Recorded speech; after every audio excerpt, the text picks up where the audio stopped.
Alright guys, I just got done my live stream tonight talking about Black Myth Wukong and the absolutely staggering player counts that they have already seen on Steam as far as the total concurrent numbers playing this game, and we'll get into those numbers in a minute.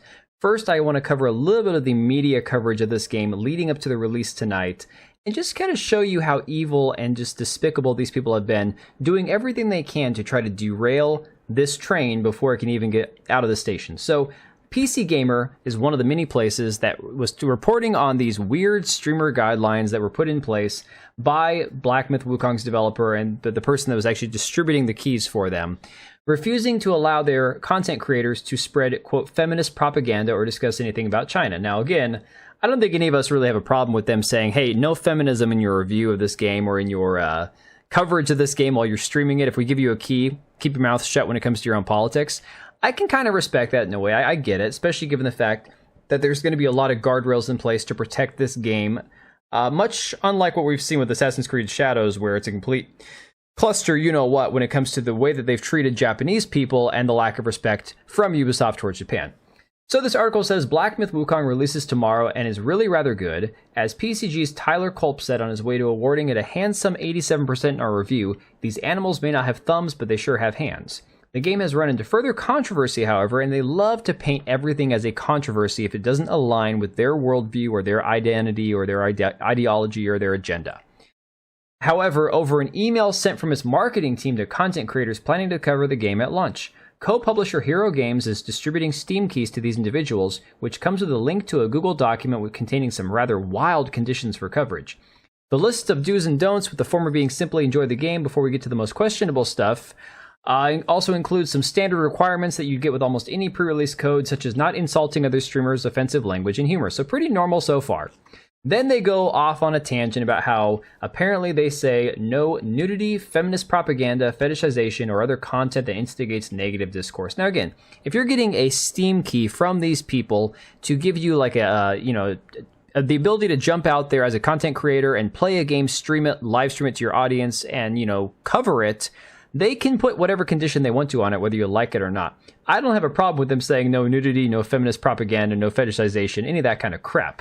Of course, they get into saying, no, don't talk about China, don't talk about the COOF, don't talk about lockdowns.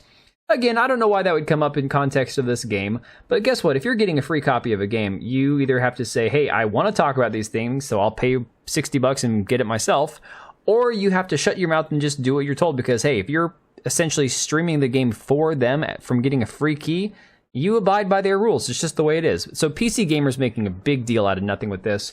Then we've seen The Gamer coming out trying to, again, derail this game ahead of its launch, saying Black Myth Wukong's PR strategy of silence has failed.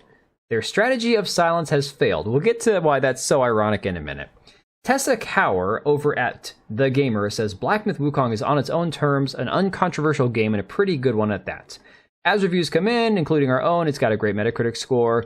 It's as importantly for me as an Asian gamer, it successfully translates the Chinese mythology of monkey god Sun Wukong into a compelling action RPG. So right here you can see that the author is already trying to use their identity as some sort of, oh, I like this game because Asian gamer. Okay, good for you. I'm glad that as an Asian person you enjoy it. There's going to be a lot of non-Asian people who are enjoying it as well.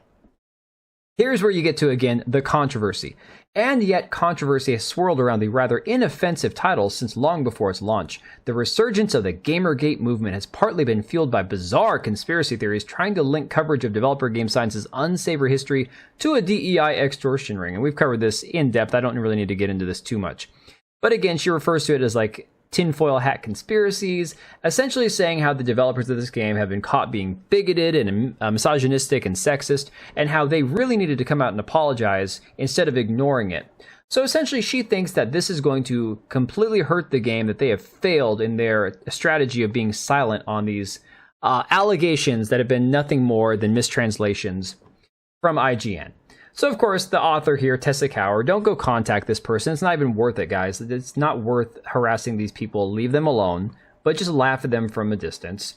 She's a they, them. Again, talking about how her interest is mostly in industry trends, diversity in games, and critiquing media through a progressive lens. These are not serious people. They're not serious gamers. And for her to think that for some weird reason the strategy of silence has failed is even more ironic when you look at the current Steam numbers. Now, guys, It's almost 11:30 on a Monday night. The game has only been out for a few hours, and it has managed to hit a peak of 1,443,570. Now, it's starting to taper off a little bit. We're down to 1,428,000 because, hey, it's getting close to be midnight where I am. It's almost, 2:30 in the morning on the East Coast. So obviously the night owls are going to be the ones who are playing this, or people on the other side of the globe.